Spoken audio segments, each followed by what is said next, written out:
इंसान नेकी के रास्ते ढूंढता है। दुष्टों का संग करने वाला कभी अच्छा नहीं रहता। किसी की नजरों से अगर इंसान गिर जाता है, उठना बड़ा मुश्किल होता है, क्योंकि उसने विचार बना लिया कि इस इंसान ने ऐसा किया है, ये कभी अच्छा हो नहीं सकता, और होता भी नहीं है। ये भी बताऊं मैं आपको, इंसान को अपना परिचय देना पड़ता है अपने कर्म से। अपने कर्म की कसौटी पर जो खरा उतरता है, वही दूसरे को सिद्ध करके दिखाता है वो कैसा है। एक गांव में एक बहुत अमीर आदमी रहता था। ये ना सोचना कर्म से बच जाओगे, कर्म पीछा करता है जीव का, एक जन्म से दूसरे जन्म में, दूसरे तीसरे में, जब तक वो कर्म उसको सजा नहीं दे देता तब तक उसका कर्म पूरा नहीं होता। एक गांव में बहुत अमीर आदमी रहता था, बड़ा उदार, बहुत पैसे वाला था। सबके लिए छूट कर रखी थी उसने कि कोई आओ ले जाओ पैसा, पैसा ले जाओ, जो भी तुम्हें जरूरत है, जितनी भी जरूरत है ले जाओ। कर्ज के रूप में देता था, लेकिन साथ में लिखता था, वो मुनीम छोड़ रखे थे बहुत से कि कोई आओ ले जाओ, किसी को इनकार नहीं करता था। लेकिन उससे पूछता था एक बात कि जो तू कर्ज लेके जाता है वो अब देगा या अगले जन्म में देगा। कोई कहता मैं इसी जन्म में दूंगा, तो वो दे देता था, चुकता कर देता था। जो नहीं देता था उसके लिख लेते थे ये अगले जन्म में देगा।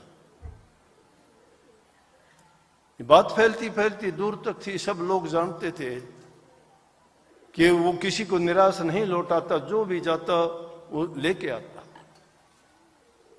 एक बार दो शराबी कबाबी, कभी अच्छे कर्म नहीं किए, खोटे मंदे पाप जो उनसे जितना हो उसने भी बेदखल कर रखा। ऐसे ही घूमते फिरते जहां कहीं बैठ जाते वहीं पे शराब पीना, निंदा करना, बुराई करना, किसी से पैसे लेना, लेके नहीं देना, किसी से लड़ाई, किसी से झगड़ा। क्यों, कोई ठिकाना ही नहीं होता ऐसे लोगों का। दोनों ने बात की कि अपना यूं तो कैसे काम चलेगा, काम कुछ करना ही नहीं। जो इंसान काम करता नहीं है और चीजें उसको सब जरूरत है तो कहां से पूर्ति होगी। दोनों ने आपस में विचार किया कि चलो उस गांव में जो सेठ है उसके पास चलते हैं और उससे जाके हम कर्ज ले लेंगे और कर्ज कह देंगे कि अगले जन्म में देंगे। हम तो लिखता है कहते हैं कि भाई अगले जन्म में दे देगा और पैसे भी थोड़े नहीं पूरे लेके आएंगे। बोला कि ये जिंदगी अपनी पूरी कट जाए, ना किसी से मांगने पड़े, ना किसी से गिड़गिड़ाना पड़े किसी के सामने, ठाठ से जिंदगी बीतेगी। अगले जन्म में किसने देखा कि जन्म होगा नहीं होगा, क्या होगा, कौन देगा कौन लेगा, कहाँ ये होगा कहाँ हम होंगे। दोनों ने पक्का इरादा करके और दोनों चले, सेठ के पास पहुंचे। जाके सेठ से कहने लगे, जी सेठ ने भी देख लिया कि आदमी तो लगते हैं ऐसे ही है। क्यों आदमी अपनी पहचान छोड़ता है? जो इंसान जैसा कर्म करता है वो उसके चेहरे से झलक जाता है। जो जैसा इंसान होगा उसका चेहरे पर सब कुछ आ जाता है। गौर करने वाला आदमी होना चाहिए। गौर करोगे पता लग जाता है। आप भी देख लेते हो कि ये आदमी तो अच्छा नजर नहीं आता, इसकी तो नजर कुछ और तरह की है, पहचान लेते हो ना। तो सेठ भी रोजाना इंसान मिलते थे, उसने पहचान लिया आदमी तो कुछ ऐसा ही है। फिर कोई नहीं, बोले आओ जी, नेक इंसान तो नेक बात करता है, अच्छी बात करता है। कहने लगा आओ, कहाँ से पधारे हो? बोले जी हम तो फलां गांव से आए हैं। कहो कैसे आए, क्या सेवा करें? बोला जी सेवा क्या, हम तो आपसे कर्ज लेने के लिए आए। बोला मुनीम बैठे हैं, ले लो, क्या लेना है ले लो। बोला जी हमें तो ज्यादा पैसे चाहिए। बोला मैंने कब कहा है, काफी मुनीम है, जितने आपको चाहिए ले लो, लेकिन ये बताओ इस जन्म में कर्ज वापस करोगे या अगले जन्म में? कहने लगे जी अगले जन्म में देंगे, इस जन्म में नहीं दे सकते। बोला कोई नहीं, जाओ। जाके कहने लगे कि सेठ ने कहा है कि हमें दे, कर्ज दे दो। बोले कर्ज अब देना है वापस या अगले जन्म में? बोले अगले जन्म में। बोले कितना कितना? बोला 5-5 लाख रुपए दे दे। थोड़े क्यों लेने, देने तो है ही नहीं। 5-5 लाख रुपए दोनों ने ले लिए और उठा के चल दिए। लेके उन पैसों को रास्ते में चलते चलते के बोले कि ले जाना भी आसान काम नहीं है, कभी चोर उचक्के ठग कोई आदमी हमें रास्ते में लूट लें, रात को तो नहीं चलेंगे। दिन के चलते चलते गांव आया, उसमें किसी से कहा भाई हम रात को रुकना चाहते, किसी ने नहीं रोका उनको।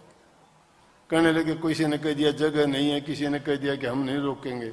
आखिर में एक गांव के बारवाई, जानते हो ना बारवाई, बाहर एकदम एक तेली का मकान था, उससे जाके बोले, कहने लगे भाई हमें रात को रुकना है, रोटी राटी की हमें जरूरत नहीं है, रात काटनी है, सुबह को चले जाएंगे। कहने लगे कोई नहीं, आ जाओ, मेरा तो घर अंदर है, एक खाट है, एक पे दोनों सो जाओगे। बोले हाँ आराम से। वो तेली चला गया, बोले ये मेरे 2 बैल बंधे हैं, एक यहाँ ये एक झोटा है। झोटा जानते हो ना, भैंस का काटड़ा बड़ा जो हो जाता है उसको झोटा कहते हैं। झोटा बुग्गी में जोड़ते भी हैं, काम लेते हैं ना उससे। एक बोला ये है 2 बैल हैं, रात को तुम आराम से यहाँ रहो, सुबह चले जाना, आपकी मर्जी हो। जब वो चला गया घर, रात को जब एक खाट पे कहाँ सोना था, फिर जोखम पास में, डर कि कभी इन पैसों को कोई उठा ले जा। दोनों जनों को नींद आई नहीं, पूरी रात अपने बात करते रहे। जब आधी रात सी हुई तो बैल और झोटा भी आपस में बैठे बैठे देखा कि वो आदमी भी जग रहे थे और वो भी उठ गए। उठने के बाद में वो झोटा बोलता है बैल से, कहने लगे ले भाई, बैल भाई।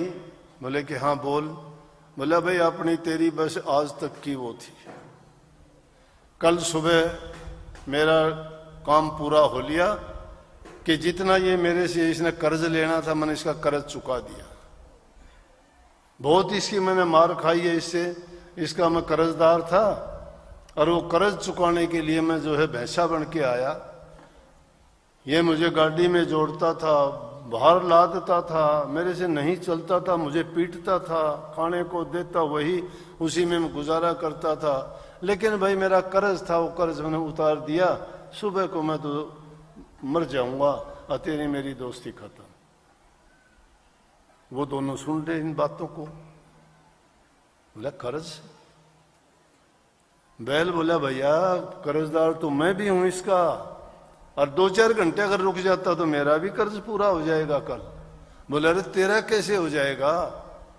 बोला मेरा इसलिए हो जाएगा कि मैंने इसको बहुत, कभी मेरे से तेल की घानी में जोड़ता, कभी हड़ में जोड़ता, कभी वजन मेरे से ढोता, तो मेरा भी कर्ज पूरा हो गया। बस थोड़ा बहुत बचता है तो वो मैं भी किसी से मांगता हूं।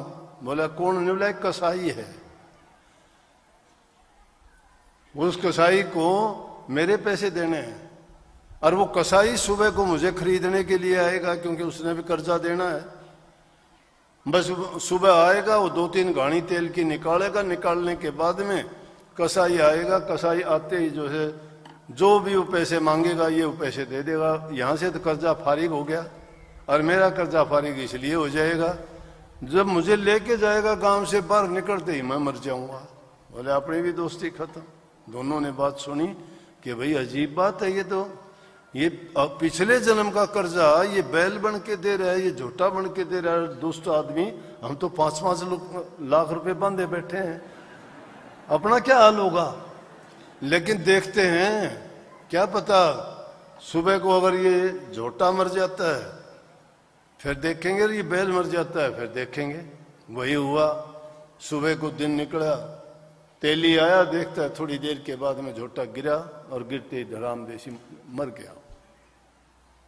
उनको तसल्ली होगी, एकदम से रेस फेर कि ये तो मुश्किल होगी भाई, हमें भी कर्जा तो देना पड़ेगा। हम तो सोचते थे देना ही नहीं होगा, लेकिन ये तो बहुत बुरी बात होगी, क्या करें।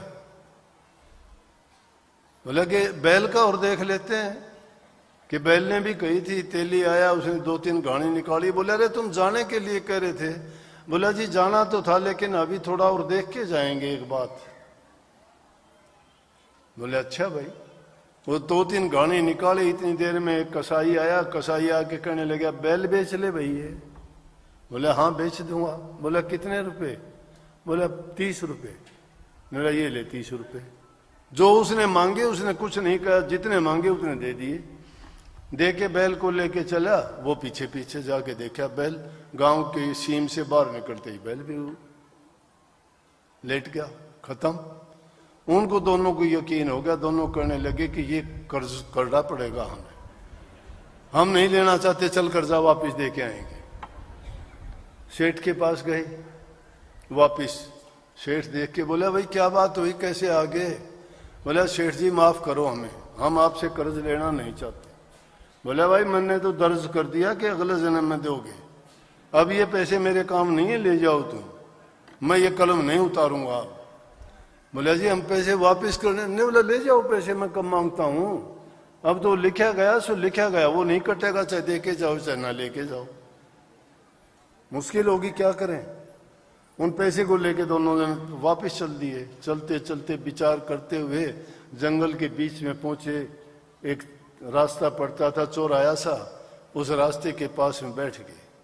बैठ के बड़ा विचार करे आपस में। बोले इस पैसे का क्या करें अब, ये तो कर्जा हो गया हमारे सिर। बोले एक काम करते हैं। दोनों ने बात करी, आसपास के गांव पड़ते थे उनसे मजदूर लेके बहुत बड़ा तालाब बनवा दिया। बहुत सुंदर तालाब, पक्का एकदम, चारों तरफ दीवार, तली भी उसकी पक्की। आई बरसात, पानी का भर गया सब, उसका जो मिट्टी विट्टी थी जम गई, मोती जैसा पानी हो गया। आसपास के गांव वालों ने देखा भाई बहुत नेक काम किया, और वो भी एक कमरा बना के वहीं रहने लगे दोनों। आसपास के गांव के लोग वहां आए पशुओं को पानी पिलाने के लिए, लाठी लेके बैठे दोनों। बोला पानी नहीं पीने देंगे। बोले अजीब बात है, तालाब इतना सुंदर बनवाया, पानी इसमें है, पानी नहीं पीने देंगे।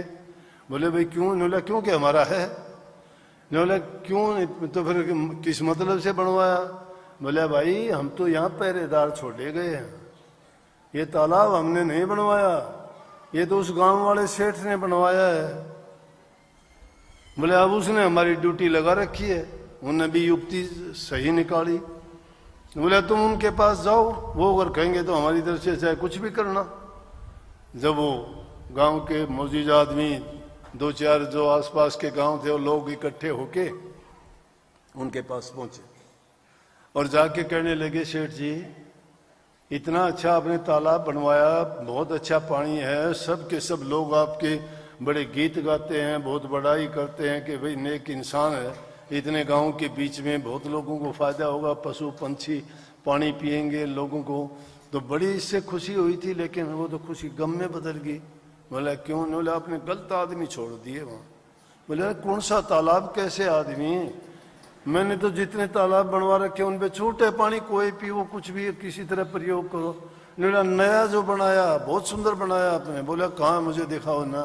लेके गए, जाके देखा तालाब बहुत सुंदर। बोला भाई वाकई में सुंदर, लेकिन मैंने नहीं बनवाया ये। बोला जी वो कहते हैं। बोला कौन? बोला वो कमरे में गए, दोनों को ले आए, बुला के देखते ही सेठ समझ गया कि ये तो वो दोनों हैं। बोले भाई मैंने कब बनवाया? बोला सेठ जी आपने पैसे दिए थे, वो आपने लिए नहीं, कर्ज हम लेके जाना नहीं चाहते, आपने कर्ज उतारा नहीं, हमने सोचा कोई ना कोई नेक काम कर दें जिसके कारण जो हमारा भी कर्ज नहीं चढ़ेगा और आपका भी पुण्य अच्छा होगा। बोले कि अब आपका हुक्म हो तो हमारी तरफ से कोई पानी पिए, लेकिन आप अगर ये हुक्म नहीं दोगे तो हम पानी नहीं पीने देंगे। बोले लेकिन कलम उतारनी पड़ेगी। उन्होंने तो अपना कर्ज की कलम वहीं उतरवा के और सेठ ने कह दिया भाई पिलाओ सबको ये पानी दो।